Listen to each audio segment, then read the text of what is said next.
mga uri ng sahod. Una, sibuyas na sahod. Ito yung sahod na kapag hinati-hati mo sa gastusin, mapapaluha ka.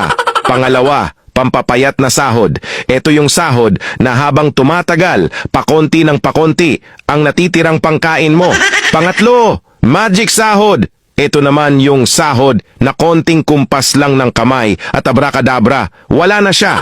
Pang-apat, malabag yung sahod. Ito yung sahod na di ka sigurado kung kailan ito darating at kung gaano ito tatagal. Panglima, corning pelikulang sahod. Ito naman yung sahod na tinatawanan mo na lang para di ka mabwisit. Pang-anim, konserbatibong sahod. Ito yung sahod na nakakawala ng inspirasyon.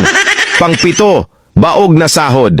Ito naman yung sahod na kahit anong trabaho ang gawin mo, wala pa ring kalalabasan ito. Pang-walo, reglang sahod. Ito yung sahod na isang beses isang buwan lang dumating at tumatagal lang ng 3 araw. Alin sa 8 ang sahod mo?